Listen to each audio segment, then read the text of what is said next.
Здравствуйте! В эфире «Настоящее время» из студии в Вашингтоне. С вами Юлия Аппел. Сегодня в программе. У берегов Швеции обнаружена затонувшая подводная лодка с кириллической надписью на корпусе. Украинская художница создала портрет Владимира Путина из гильз мест боевых действий на востоке Украины. 25-летие американского закона о людях с ограниченными возможностями и ситуация в России и Украине. Начинаем с новостей из Праги. Катерина. Спасибо, Юлия. События дня в настоящем времени из Праги. Я Катерина Кочкина. Здравствуйте. Начнем с одной из главных новостей в мире сегодня. Затонувшая подводная лодка с кириллической надписью на корпусе найдена в Балтийском море у берегов Швеции. Есть вероятность, что она стояла на вооружении Российской империи. Затонувшую лодку обнаружили шведские водолазы из исследовательской группы Ocean X Team. Свою видеосъемку они передали Министерству обороны Швеции. Там находку изучают, но комментариев пока не дают. Сами же водолазы утверждают, что лодка задраена, на корпусе нет никаких видимых повреждений, и члены экипажа вряд ли успели покинуть борт. Лодка очень хорошо сохранилась. Ни на корпусе, ни на башне нет следов повреждения. На корпусе лодки мы обнаружили надпись кириллицы, которую мы не смогли прочитать. Сегодня мы уже знаем, что это старая подводная лодка. В ее названии присутствует орфография, которую в России перестали использовать в 1918 году. Название лодки «Сом». Сейчас мы уже можем сказать, что эта подлодка затонула после столкновения со шведским пароходом в 1916 году. Поскольку лодка небольшая, всего лишь 20 метров в длину и весом 100 тонн, возможность поднять ее на поверхность есть. Останки 18 членов экипажа все еще находятся на борту лодки. И думаю, что возвращение подводников на родную землю имело бы большое значение для России. Мы связались с военно-историческим обществом, где в данный момент эксперты устанавливают, действительно ли найденная в шведских водах подводная лодка входила в состав флота Российской империи. Безусловно, оптимальным был бы вариант реализовать проект, поднять эту подводную лодку. Но мы понимаем, что это достаточно затратный проект. Это, во-первых, даже не во-первых, а во-вторых. Во-первых, это в соответствии с международным правом. В настоящее время это собственность Швеции. Мы надеемся, что, разумеется, не откажут, но для того, чтобы урегулировать все эти вопросы относительно международного права, для того, чтобы проработать техническую возможность того, чтобы достать эту лодку, это все понадобится некоторое время, и вот сейчас этим мы, безусловно, будем заниматься. Компенсация за разрушенное жилье для жителей Донбасса. Украинские правозащитники предложили законопроект, который поможет получить деньги вынужденным переселенцам из зоны боевых действий. Кто сможет рассчитывать на компенсацию, узнали наши корреспонденты. Тут жила бабушка, 86 лет. Что с этой квартиры осталось? Квартиру соседки показывает Светлана. У самой женщины квартира цела, разбиты только окна. Но ее хрупкое убежище может стать мишенью в любой момент. У меня ночью не пострадала, золотая моя. Вот мои окна. Вот, я живу на первом этаже. У меня, да, вот мина попала. Вот окна мои выпали. Спасибо, племянник обил пленкой. Вот я живу на первом этаже. Моих 2 окна. Гляньте на них. Выплаты за еще целое жилье в зоне обстрелов по украинскому законодательству не предполагаются. И даже за разбитые дома получить компенсацию можно только если местная администрация выделит деньги из бюджета. Есть некоторые инициативы, которые могут вырабатываться ситуативно, есть какие-то инициативы, которые может реализовывать местное самоуправление, областная администрация в рамках своих местных бюджетов, восстанавливать какие-то объекты инфраструктуры или имущества. Но как такового права на это на сегодня у людей, которые покинули зону конфликта, нет. То есть человек, который утратил имущество, ему некуда прийти и сказать: я бы хотел получить какую-то компенсацию. Но прежде хозяевам дома предстоит еще собрать доказательства, что жилье было разрушено именно в результате боевых действий. Мне сказали, надо сфотографировать 3 свидетелей, что именно туда попал снаряд, а не то, что оно просто или кто-то его подпалил. Надо зафиксировать, что именно снаряд туда упал, его разбило снарядом. И зафиксировать, пойти куда-то еще, что я не знаю, что дальше делать. И только доказать, что это действительно во время АТО это все пострадало. Да. У меня нет возможности, у меня нет ни фотографий, я не умею снимать, ничего нет. Дальше Нельзя. Правозащитники предложили свой законопроект, согласно которому за переселенцами из Донбасса и Крыма закрепляется право на получение в будущем компенсации за жилье, которое им пришлось покинуть. Денег людям сразу не дадут, даже если такой закон будет принят, поясняют авторы законопроекта. Мы, как одни из авторов этого законопроекта, инициировали хотя бы декларативно, что это право есть, для того, чтобы потом можно было разрабатывать дальнейший механизм, но не говорить, что это будет в бюджете 2015 или в бюджете 2016 года, но последовательно закладывать такую возможную компенсацию. Тем временем сами жители красной зоны рассчитывают только на свои силы. Мы ожидаем, что это все скоро прекратится и будет точно так же работать, и как-то мы, может, работу найдем. Владимир Путин – лицо войны. Украинская художница создала портрет российского президента из гильз. Часть из них она подобрала на Майдане, часть привезли из зоны конфликта в Донбассе. Каждая гильза символизирует потерянную на войне жизнь. Подробности в материале Марии Яблонской. «Лицо войны» – так назвала свою работу киевская художница Дарья Марченко. Портрет Владимира Путина из гильз она создавала около полугода. По задумке, выражение лица Владимира Путина на этом портрете меняется в зависимости от освещения. Он смотрит на публику то с гордостью, то с сожалением, а иногда гневно. Дарья пыталась показать таким образом энергию войны. Именно Владимира Путина она считает виновным в гибели украинцев. Сначала на Майдане, затем на востоке страны. Каждая гильза для нее символ чьей-то оборвавшейся жизни. Я понимала, что если я буду вовлекаться настолько, и я буду думать, вот, допустим, эта гильза, она завалила человека или не завалила, она убила человека или нет. Понятное дело, эта мысль, она у меня была. Часть этих гильз подобрали на Майдане зимой прошлого года. Многие ей привезли друзья, воевавшие под Марьинкой, Иловайском, Широкино и Донецком. На этот портрет размером 2,5 на 1,8 метра ушло 5000 штук. Художница планирует в будущем создать серию портретов из бомб, гранат и снарядов для артиллерийской установки «Град». Экологи против застройщиков в заповедной зоне. Почти 8 километров береговой линии Днестра превратились в коттеджные поселки. Владельцы отгородились от остального мира заборами и убеждены, что действуют по закону. Специалисты же опасаются экологического коллапса. В подводных течениях разбирался наш корреспондент Всеволод Ананьев. Перед нами заповедная территория на реке Днестр, урочище Днестровские плавни. Настоящий рай для рыбаков и сложная экосистема для украинской флоры и фауны. Но любоваться красотами Днестра, а тем более порыбачить, можно далеко не везде.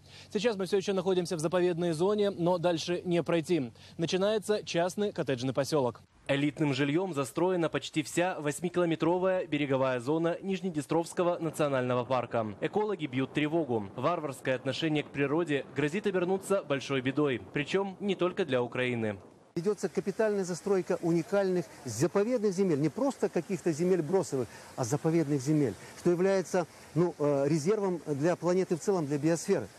За высокими заборами гостям не рады. Хозяева двухэтажных домиков с недоумением и даже нескрываемым раздражением смотрят на экологическую инспекцию и телекамеры. Мол, зачем поднимать шумиху и вторгаться в частные владения? Наша территория, она создана для представителей нашего сообщества. Люди, которые платят членские взносы, они сюда приезжают с семьями, проводят время. На выпады экологов у владельцев приватных рыболовных угодий тоже есть свое мнение. В наших садках, в которых мы ловим рыбу, допустим, приходят выдра кушать. Как мы можем экологии? Здесь ужились все. Здесь мы настолько оберегаем природу по сравнению с тем, что творится ниже по течению. И там, где обильный доступ всех рыбаков, загажено, замусорено. Законностью размещения коттеджей заинтересовалась прокуратура. Правда, почему только сейчас, не говорят. Но уверяют, если увидят, что нарушается закон, виновные будут наказаны.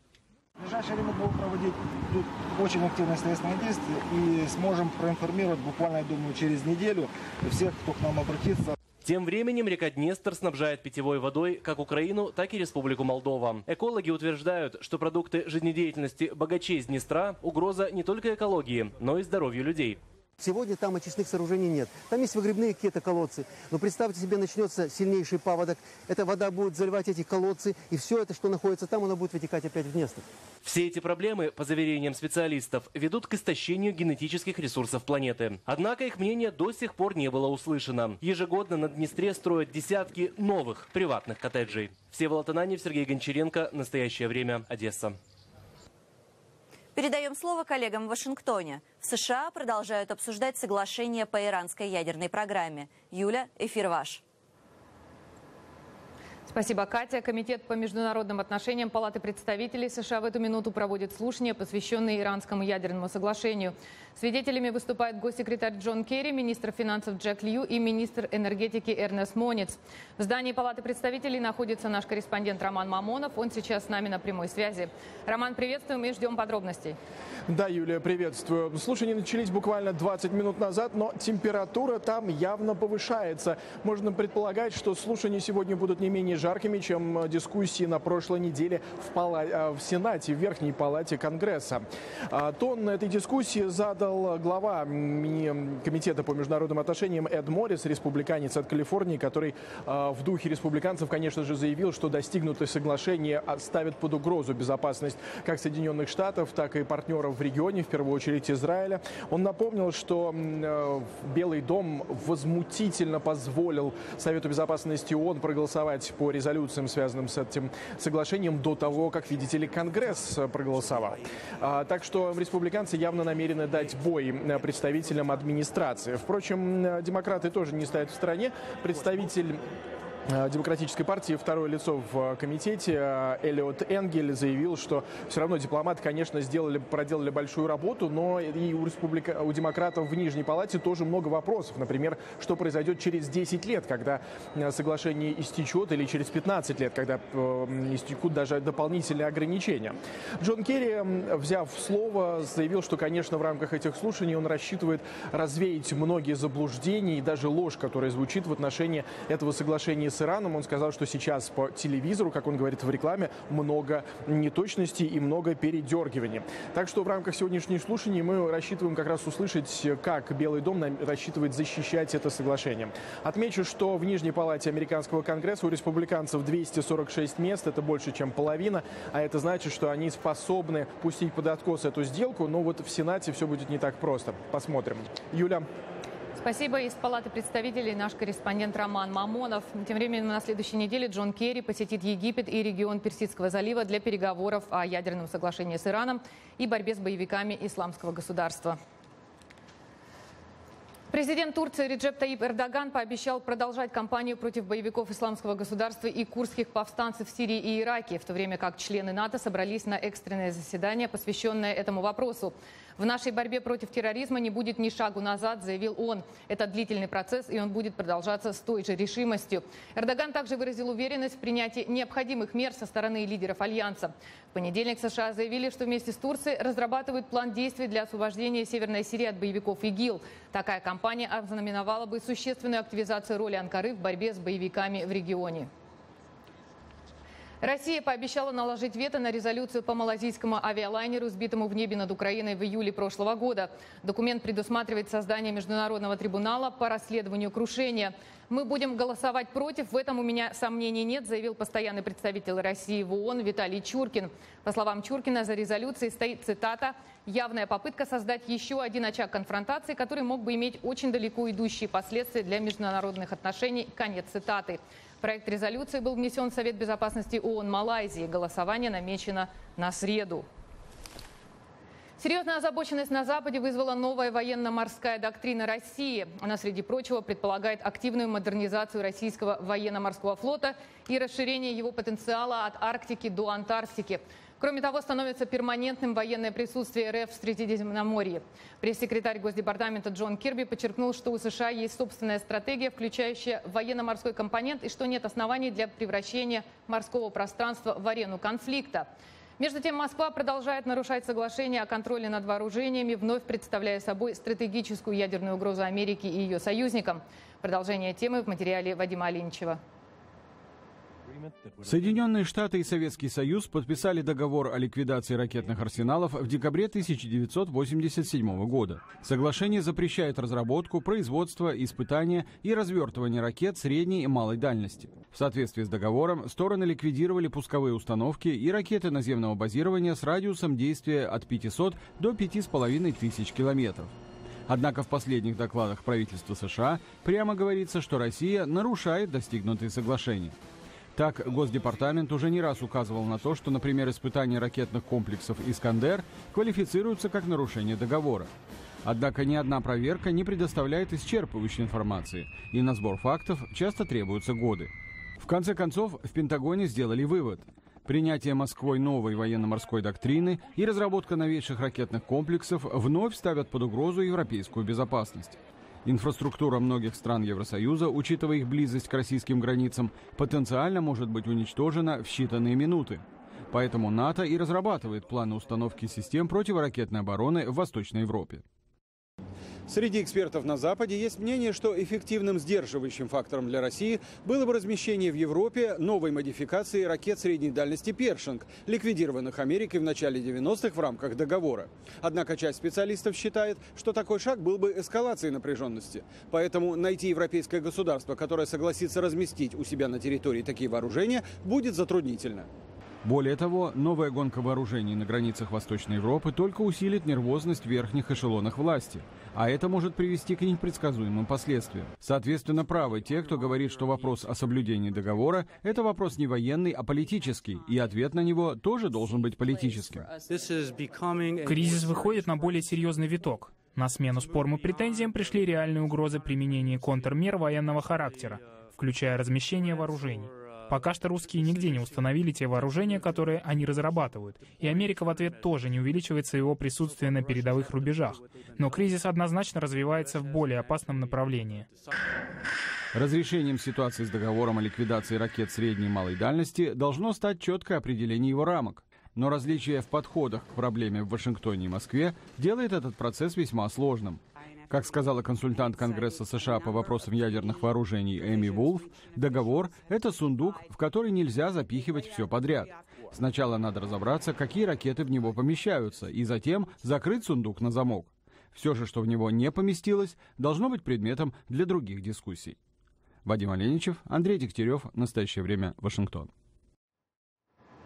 Генпрокуратура РФ назвала первую нежелательную организацию в России. Ей стал Американский национальный фонд в поддержку демократии, деятельность которого на территории России теперь запрещена, поскольку, по сообщению ведомства, она угрожает конституционному строю страны и ее безопасности. Это продолжение процессов, которые происходили в течение последних 10 лет. Ничего здесь нового нет. Атака на НКО, иностранные агенты, попытки навесить ярлыки, изгнание USAID – все это тенденция. Госсекретарь США Джон Керри представил ежегодный доклад о торговле людьми в мире. Доклад оценивает работу правительств 188 стран по борьбе с современным рабством. Керри назвал торговлю людьми индустрией, которая приносит $150 миллиардов в год, и призвал правительство укреплять и применять свои законы. Россия и Украина являются источниками, странами транзита и странами назначения для мужчин, женщин и детей, подвергающихся принудительному труду, говорится в докладе. В России проблема усугубляется на фоне увеличения количества мигрантов. По сведениям из официальных и неофициальных источников, в стране находится от 5 до 12 миллионов иностранных рабочих. В основном они заняты на стройках, рынках и нелегальных производствах. Многие из них подвергаются принудительному бесплатному труду, физическому насилию и вынуждены существовать в непригодных для жизни условиях. В Украине, согласно докладу, преобладает торговля людьми с целью предоставления секс-услуг и принудительный труд наравне с Россией, Польшей, Турцией, США и другими частями Европы, Центральной Азии и Ближнего Востока. Украинские женщины и дети становятся жертвами торговли людьми внутри страны. Некоторые из них принудительно попрошайничают. В государственных приютах содержатся от 82 до 200 тысяч детей. Именно они в зоне риска и могут оказаться жертвами торговли людьми. Агрессия со стороны России привела к тому, что в Восточной Украине более 1,3 миллиона человек были вынуждены покинуть свои места проживания, что также поместило их в зону риска. Поступают сообщения о случаях похищения людей с целью продажи их в сексуальное рабство в зонах конфликта. В докладе также отмечается, что пророссийские сепаратисты в Восточной Украине использовали несовершеннолетних в качестве солдат, осведомителей и живого щита. Администрация Обамы приняла решение, что Агентство национальной безопасности в ближайшее время прекратит анализировать и в конце концов уничтожит данные о миллионах телефонных звонков американцев. Информация была собрана в рамках программы, существование которой раскрыл бывший подрядчик АНБ Эдвард Сноуден. АНБ уже сейчас технически готова ликвидировать данные, однако этого нельзя сделать, пока не завершено рассмотрение судебных исков частных лиц против агентства. Эфир продолжат коллеги в Праге. Катя? Спасибо, Юлия. Молдова делает очередной шаг в ужесточении антитабачного законодательства. Как относятся граждане страны к этой инициативе, выяснил мой коллега Александр Силич. Это Гара де Норд в Кишиневе, северный автобусный вокзал. Наклейка на самом видном месте возле касс гласит «Курить запрещено». Похоже, власти молдавской столицы уже начали претворять в жизнь новый антитабачный закон. У нас очень много курящих, среди молодежи тоже. Как бы вот эта мода еще не прошла, я так думаю, с советских времен. В Молдове уже сегодня запрещена реклама табачных изделий, а также их продажа в ночное время суток с 10 вечера до 8 утра. Тело человека – это храм Святого Духа, который нельзя ни в коем случае осквернять.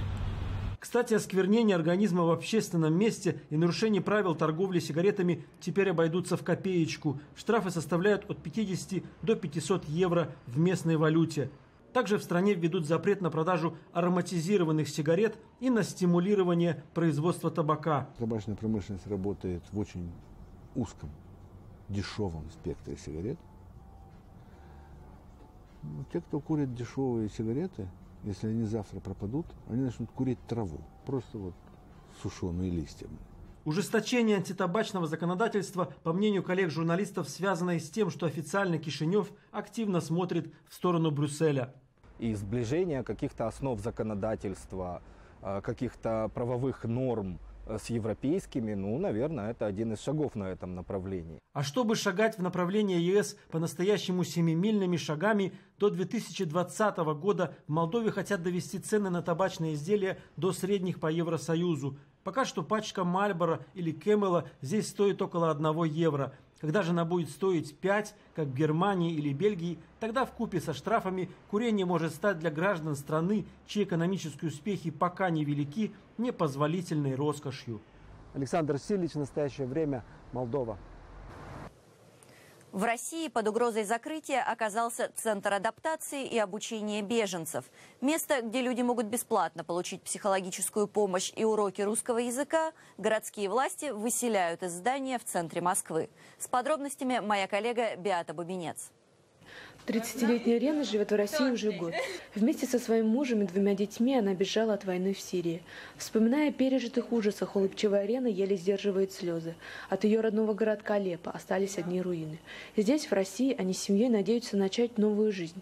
Для этого ей, как и другим трудовым мигрантам, необходимо сдать обязательный экзамен по русскому языку, истории России и праву. Здесь бесплатно, люди помощь, это все они волонтеры.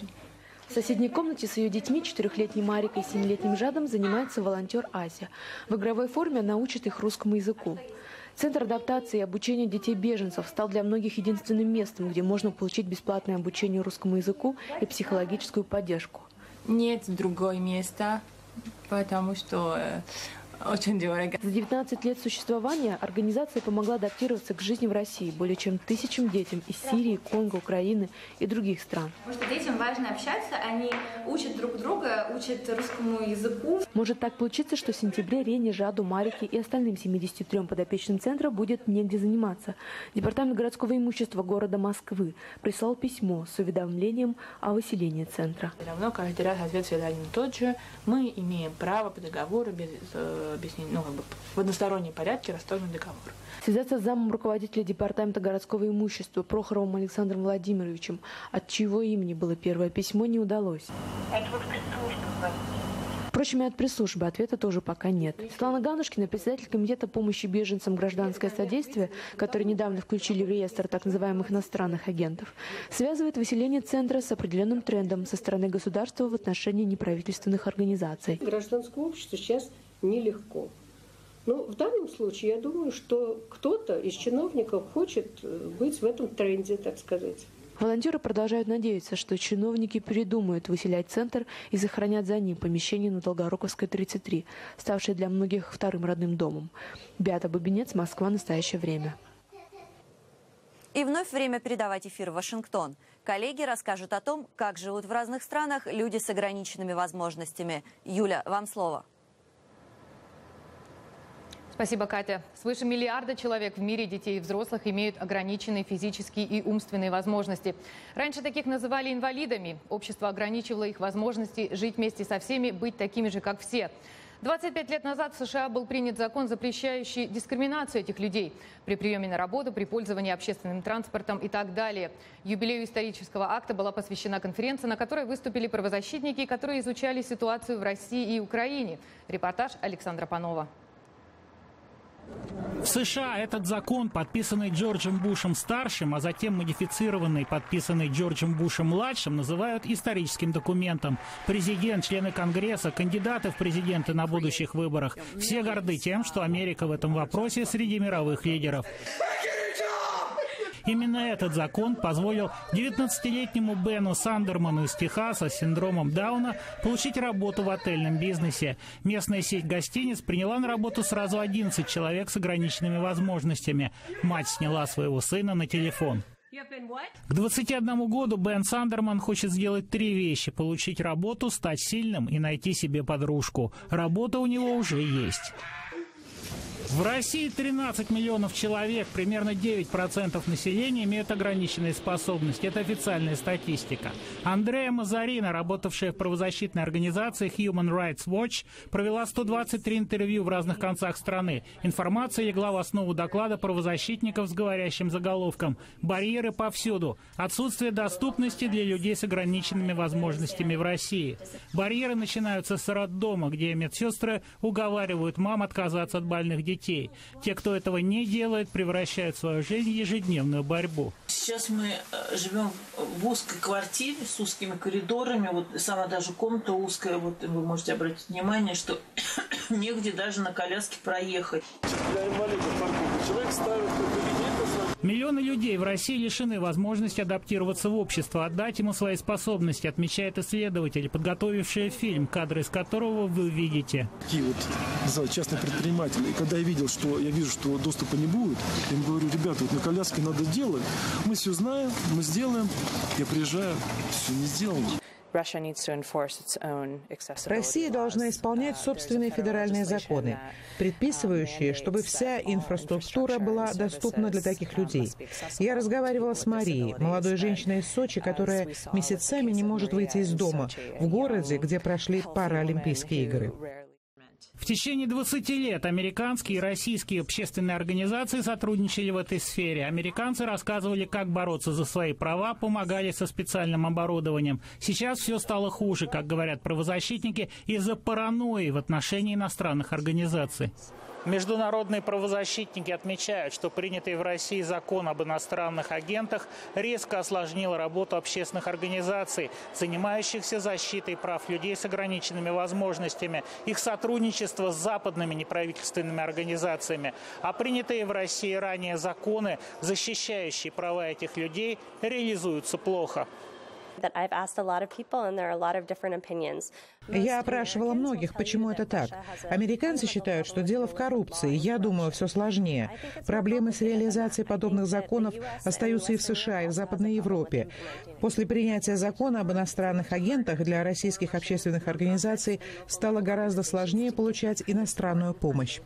Бесспорно одно: люди с ограниченными возможностями остаются самой беззащитной частью общества. Они в зоне повышенного риска попасть к современным работорговцам, подвергнуться секс-эксплуатации или попасть торговцам человеческими органами. Задача государств и общественных организаций этого не допустить. Александр Панов, Дмитрий Шахов. Настоящее время. Вашингтон. Между тем, в Лос-Анджелесе проходят специальные Олимпийские игры, в которых принимают участие спортсмены с ограниченными возможностями.